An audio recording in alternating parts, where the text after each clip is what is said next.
നാടൻ ബോംബുണ്ടാക്കുമ്പോൾ കൈ പൊട്ടിത്തെറിച്ച് പോയ സഖാക്കളെയൊക്കെ നമുക്ക് കണ്ണൂരറിയാം.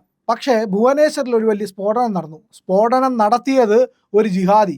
ജിഹാദി എന്ന് പറഞ്ഞു കഴിഞ്ഞാൽ ഒരു ക്രിമിനലും കൂടെയാണ് അയാളെന്നുള്ളതാണ്. ക്രിമിനൽ റെക്കോർഡ്സ് ഉള്ള ഒരാളുടെ കയ്യിൽ ഭീകരവാദികൾ ഉപയോഗിക്കുന്ന കുറച്ച് വെടിമരുന്നും വളരെ ഹൈ ഗ്രേഡ് ആയിട്ടുള്ള വെടിമരുന്ന് കയ്യിൽ വന്നു. അത് വെച്ചിട്ട് അയാൾ ബോംബ് ഉണ്ടാക്കുന്നു.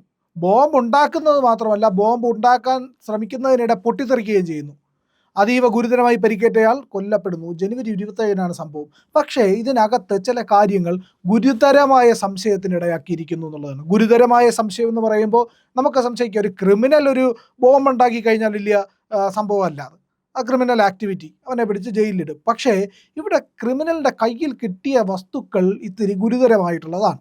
അപ്പോൾ അതുകൊണ്ട് തന്നെ NIA അന്വേഷണം ആരംഭിച്ചിട്ടുണ്ട്. ഭുവനേശ്വറിലെ സുന്ദർപാത എന്ന് പറയുന്ന സ്ഥലത്താണ് ഈ സ്ഫോടനം നടന്നത്. സ്ഫോടനത്തിൻ്റെ CCTV ദൃശ്യങ്ങളൊക്കെ വലിയ തോതിൽ വൈറലായിട്ടുണ്ട്. പക്ഷേ നമ്മുടെ മാധ്യമങ്ങളൊന്നും ഇത് റിപ്പോർട്ട് ചെയ്തിട്ടില്ല എന്നുള്ളതാണ് പ്രധാനപ്പെട്ട കാര്യം. റിപ്പോർട്ട് ചെയ്തത് അത്രയും നാഷണൽ മീഡിയയാണ്, മറ്റ് സംസ്ഥാനങ്ങളിലുള്ള ഉത്തരേന്ത്യൻ മാധ്യമങ്ങളാണ് കൂടുതലും റിപ്പോർട്ട് ചെയ്തത്. പിന്നെ നമ്മുടെ സോഷ്യൽ മീഡിയ ഇപ്പോൾ സജീവമായിട്ട് വരുന്നത് കൊണ്ട് ഈ പറയുന്ന കാര്യങ്ങളിൽ ഭീകരവാദികളെ എക്സ്പോസ് ചെയ്യുക എന്നുള്ള കാര്യത്തിൽ സോഷ്യൽ മീഡിയ നന്നായി ഇടപെടുന്നത് കൊണ്ട് ഫേസ്ബുക്കിലും എക്സിലും ഇൻസ്റ്റാഗ്രാമിലും ഒക്കെ ഈ വീഡിയോ ഇപ്പോൾ പ്രചരിക്കുന്നുണ്ട്. ആ വീഡിയോയുടെ കുറച്ച് ഭാഗം നമുക്ക് കാണിക്കാം. പക്ഷേ അതെല്ലാ ഭാഗവും കാണിക്കാൻ കഴിയില്ല. കാരണം ഇതിനകത്ത് തീ പിടിച്ച് ഈ പറയുന്ന സ്ഫോടനം നടന്നു കഴിഞ്ഞപ്പോൾ തീ പിടിച്ച് വന്ന സ്ത്രീയൊക്കെ വസ്ത്രം ഊരിയൊക്കെ എറിയുന്നുണ്ട്. അവരുടെ വസ്ത്രമൊക്കെ അവർ വലിച്ചൂരി എറിയുന്നുണ്ട്. അപ്പോൾ തീ പിടുത്ത പൊള്ളലിൽ നിന്ന് രക്ഷപ്പെടാൻ വേണ്ടിയിട്ടാണ്. പക്ഷേ ഗുരുതരമായി പരിക്കേറ്റവർ കൊല്ലപ്പെട്ടു, മരിച്ചുപോയി 2 പേരെന്നുള്ളതാണ്. ഇനി ഈ കാര്യത്തിൻ്റെ വിശദമായിട്ടുള്ള ഡീറ്റെയിൽസിലേക്ക് വരാം. അതായത് ബോംബ് നിർമ്മാണം നടത്തിയപ്പോഴാണല്ലോ സ്ഫോടനം ഉണ്ടായത്. സ്ഫോടനം നടന്ന സ്ഥലം ഒഡീഷയിലെ ഭുവനേശ്വറിലെ സുന്ദർപാത. ശരി, ഈ സ്ഫോടനം നടന്നത് ജനുവരി 27 പക്ഷേ ഇന്നലെയൊക്കെയാണ് ഇതിൻ്റെ വീഡിയോ വ്യാപകമായി പ്രചരിച്ചത് എന്നുള്ളതാണ്. സ്ഫോടനം നടത്തിയ, അതായത് ഈ ബോംബ് ഉണ്ടാക്കിയ ആൾ ഷാനവാസ് മാലിക് എന്നാണ് പേര്. 26 വയസ്സാണ്. നിരവധി ക്രിമിനൽ കേസിലെ പ്രതിയാണ്. ക്രിമിനൽ കേസ് എന്ന് പറഞ്ഞു കഴിഞ്ഞാൽ കൊലപാതകം, ആക്രമണം, ഗ്രൂപ്പുകൾ തമ്മിലുള്ള സംഘട്ടനം, ആൾക്കാരെ ഭീഷണിപ്പെടുത്തുക, ആക്രമിക്കുക, പിടിച്ചുപറി നടത്തുക, ഇത്തരം കേസുകളിലൊക്കെ പ്രതിയാണ്. പക്ഷേ ഇയാളുടെ കൂടെ ഉണ്ടായിരുന്ന ഇയാളുടെ ഒരു സഹായിയുണ്ട്, അമിയ മാലിക് എന്ന് പറയും. അമിയ മാലിക് ബന്ധുവാണ് എന്ന് തോന്നുന്നു. ഇയാളുടെ പേര് ഷാനവാസ് മാലിക്കാണ്. അപ്പോൾ അമിയ മാലിക് എന്ന് പറഞ്ഞു കഴിഞ്ഞാൽ സഹായി എന്നാണ് റിപ്പോർട്ടുകളുള്ളതെങ്കിൽ ഇയാളുടെ ബന്ധുവാണ്, ഇല്ലെങ്കിൽ സഹോദരിയോ അങ്ങനെ ആരെങ്കിലും ആയിരിക്കണം. ഇവർ 2 പേരുമുണ്ട്. പിന്നെ മൂന്നാമത് ഷാനവാസ് മാലിക്കിൻ്റെ ഉമ്മ ലിസാത്തുൽ ബീവി, ഇവരും ഈ ഷാനവാസ് മാലിക്കുമാണ് മരിച്ചത് എന്നുള്ളതാണ് പ്രധാനപ്പെട്ട കാര്യം.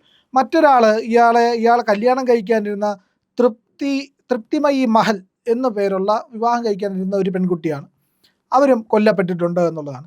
അപ്പോൾ ഈ ഷാനവാസ് മാലിക് ബോംബ് ഉണ്ടാക്കാൻ വേണ്ടി വെടിമരുന്ന് കൊണ്ടുവന്നു. വെടിമരുന്ന് ടെറസിൽ 4 നില ബിൽഡിങ്ങാണ്. ആ ബിൽഡിങ്ങിൻ്റെ മുകളിൽ വെച്ചാണ് ഈ ബോംബ് ഉണ്ടായിക്കൊണ്ടിരുന്നത്. ബോംബ് ഉണ്ടായിക്കൊണ്ടിരിക്കുന്നതിനിടയ്ക്കാണ് പൊട്ടിത്തെറി സംഭവിച്ചത് എന്നുള്ളതാണ്. അവർ കുറച്ച് വാട്ടർ ടാങ്കുകളൊക്കെ ഉണ്ട്, അതിൻ്റെ മറവിലാണ് ചെയ്തത്. സ്ഫോടനം നടന്നതുമുള്ള CCTV വിഷ്വലാണ് നമുക്ക് കിട്ടിയിട്ടുള്ളത്, സോഷ്യൽ മീഡിയയിൽ പ്രചരിക്കുന്നത് എന്നുള്ളതാണ്. അപ്പോൾ ഈ 4 നില കെട്ടിടത്തിൻ്റെ മുകളിലാണ്. ഉഗ്രസ്ഫോടനമാണ്. ഉഗ്രസ്ഫോടനം എന്ന് പറഞ്ഞാൽ പ്രദേശമാകെ നടുങ്ങിപ്പോയി. അപ്പോൾ ആ സ്ഫോടനത്തിലാണ്, അപ്പോൾ അതിലാണ് ഈ 2 പേര് മരിക്കുന്നത്. ഇത് നിർമ്മിക്കുന്നതിനിടെയാണ് പൊട്ടിത്തെറിച്ചത് എന്നുള്ളതാണ്. ഇതിൻ്റെ നിർമ്മാണം പൂർത്തിയായി ഇതൊരു സജ്ജമായ ബോംബായിരുന്നുവെങ്കിൽ കുറേ അധികം ആൾക്കാർ മരിക്കുമായിരുന്നു. എന്നിട്ട് ഈ ബോംബ് ഉണ്ടാക്കിയിട്ട് ഇത് കൂടുതൽ പ്രഷർ ചെലുത്താൻ, അല്ലെങ്കിൽ വലിയ പൊട്ടിത്തെറി ഉണ്ടാക്കാൻ വേണ്ടിയിട്ട് വല്ല പ്രഷർ കുക്കറിലോ അതുപോലത്തെ ഏതെങ്കിലും സാധനങ്ങൾക്കകത്താണ് വെക്കുന്നതെങ്കിൽ സ്ഫോടനത്തിൻ്റെ വ്യാപ്തി വർദ്ധിക്കും. അപ്പോൾ ഇത് ബേസിക് ഫിസിക്സ് അറിയാമെന്നുള്ള എല്ലാവർക്കും അറിയാവുന്ന കാര്യമാണ്. അപ്പോൾ ഇത് ഇങ്ങനെ ഗുരുതരമായിട്ടുള്ള കാര്യമായതുകൊണ്ടാണ് ഇതിനെ പറ്റിയിട്ട് ഈ സ്ഫോടനം നടന്നു, ഇവർ ആശുപത്രിയിലാവുന്നു, നടുക്കുന്ന ദൃശ്യമാണ് അതിൻ്റെ അകത്തുള്ളത്. അപ്പോൾ DCP ജഗൻമോഹൻ മീണയാണ് അന്വേഷിക്കുന്നത്. അന്വേഷണത്തിൽ പറഞ്ഞു ഇയാൾ ഗുണ്ടയാണ്, ക്രിമിനലാണ്. പക്ഷേ ഇതിനകത്തെല്ലാം കുഴപ്പിക്കുന്ന ഒരു, അല്ലെങ്കിൽ അതീവ ഗൗരവമായിട്ടുള്ള ഒരു കാര്യം എന്ന് പറയുന്നത് ഹെക്സാ ഹൈഡ്രോ ട്രിനിട്രോ ട്രിയാസൈൻ എന്ന് പറയുന്ന high grade explosive. High grade explosive എന്ന് പറഞ്ഞു കഴിഞ്ഞാൽ നമ്മുടെ നാട്ടിലൊക്കെ കിട്ടുന്ന പടക്കം ഉണ്ടാക്കുന്ന കരിമരുന്നോ അല്ലെങ്കിൽ അതുപോലത്തെ വെടിമരുന്നോ ഒന്നുമല്ല. ഇത് ഹൈ ഗ്രേഡ് എക്സ്പ്ലോസീവാണ്.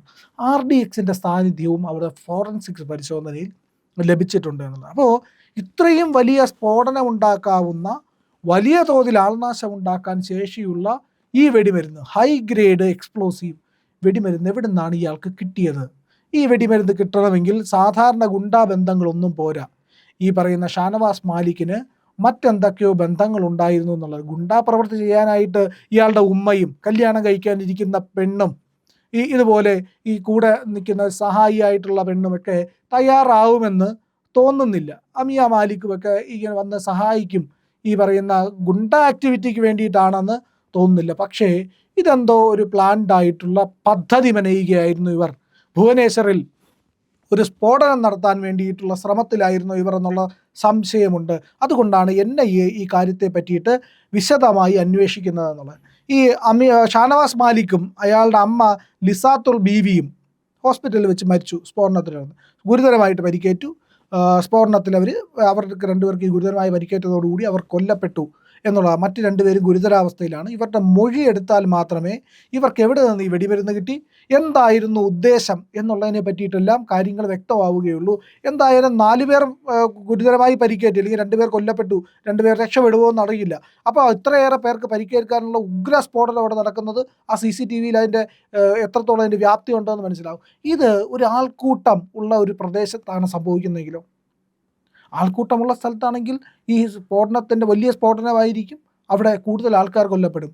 അപ്പോൾ ഒരു തീവ്രവാദ പ്രവർത്തനത്തിൻ്റെ സ്വഭാവം ഇതിലടങ്ങിയിരിക്കുന്നു എന്ന് സംശയിക്കേണ്ടിയിരിക്കും. കാരണം തീവ്രവാദികളുടെ കയ്യിൽ കിട്ടുന്ന RDXും സാധനങ്ങളും ഒക്കെയാണ് ഈ കൊണ്ടുവന്ന് പൊട്ടിക്കാൻ വേണ്ടിയിട്ട് ബോംബുണ്ടാക്കിയത്. അതിൻ്റെ തെളിവുകൾ കിട്ടിയിരിക്കുന്നു.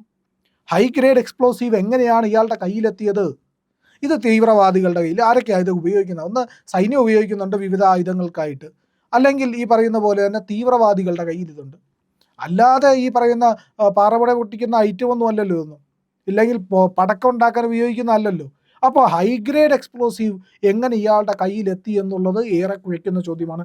ഒരു നാശത്തിന് വേണ്ടിയിട്ട്, ആൾക്കാരെ കൊല്ലാൻ വേണ്ടിയിട്ട് ഈ പറയുന്നത് ദൈവത്തിൻ്റെ ഭരണം കൊണ്ടുവരാനാണല്ലോ, ദൈവരാജ്യം, ഇസ്ലാമിക രാജ്യം സൃഷ്ടിക്കുക എന്നുള്ള ലക്ഷ്യം വെച്ചാണല്ലോ ഇസ്ലാമിസ്റ്റുകൾ ഈ പരിപാടി നടത്തുന്നത്.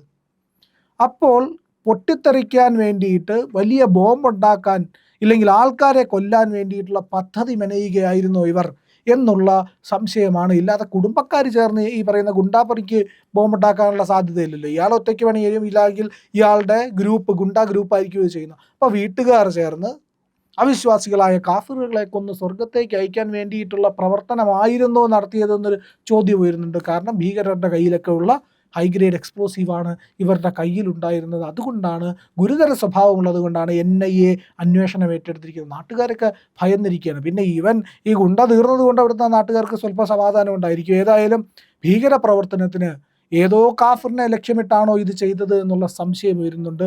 ആ നടുക്കുന്ന വീഡിയോ ദൃശ്യമാണിത്. ഇൻ്റർനെറ്റിൽ ആകെ പ്രചരിക്കുന്നുണ്ട്. ഫേസ്ബുക്കിലും ഇൻസ്റ്റാഗ്രാമിലും എക്സിലും എല്ലായിടത്തും ഇത് വൻതോതിൽ പ്രചരിക്കുന്നു. എന്താണ് ഈ രാജ്യത്ത് നടന്നുകൊണ്ടിരിക്കുന്നത്? ഈ പറയുന്ന സാധാരണ ഭീകര സംഘടനകളൊക്കെയാണ് ബോംബുണ്ടാക്കി കാഫിറിനെ കൊല്ലാനും ഈ പറയുന്ന അള്ളാഹുവിൻ്റെ രാജ്യം സ്ഥാപിക്കാനും നടക്കുന്നതെങ്കിൽ ഇവിടെ ഒരു കുടുംബക്കാരാണ്. ഇങ്ങനെ കുടുംബക്കാർ തീരുമാനിക്കാൻ തുടങ്ങിയിട്ടുണ്ടോ ഭീകരപ്രവർത്തനത്തിന് വേണ്ടിയിട്ട്? തീവ്രവാദ സംഘടനകളുടെ ആവിർഭാവമാണോ ഇതെന്ന് സംശയിക്കേണ്ടിയിരിക്കുന്നു. എന്തായാലും ഞെട്ടിപ്പിക്കുന്ന വാർത്തയാണ് ഒഡീഷയിൽ നിന്ന് വരുന്നത്. ഈ വാർത്ത പക്ഷേ കേരളത്തിൽ ഒരു മീഡിയയും പറഞ്ഞിട്ടില്ല. ഇവർ ഒഡീഷയിൽ ഒരു സ്ഫോടനം നടന്നു എന്നൊരു പക്ഷേ പറഞ്ഞിരിക്കും. കാരണം ഇവർക്ക് പറയാൻ മടിയാണ്, ഈ ജിഹാദികളെ പറ്റിയുള്ള വാർത്തകളൊക്കെ പറയാൻ ഭയമാണ് എന്നുള്ളതാണ്. കാരണം ഇവിടുത്തെ മീഡിയകൾ മിക്കവാറും ഇത്തരത്തിലുള്ള, അല്ലെങ്കിൽ ഈ ഇസ്ലാമിസ്റ്റ് രാഷ്ട്രീയങ്ങളോട് കീഴ്പ്പെടുന്നവരാണ് എന്നുള്ളതാണ് വസ്തുത. അതുകൊണ്ടാണ് ഞങ്ങൾ ഇന്ത്യ ലൈവ് ഈ വാർത്തയൊക്കെ നിങ്ങളോട് പറയുന്നത്. അതുകൊണ്ട് പ്രിയപ്പെട്ട പ്രേക്ഷകരെ, ഈ വാർത്ത നിങ്ങളോട് പറയാൻ പ്രതിബദ്ധതയുള്ള, ദേശീയ ബോധമുള്ള ഞങ്ങളേ ഉള്ളൂ. അതുകൊണ്ട് ഞങ്ങളെ നിങ്ങൾ പിന്തുണയ്ക്കണം.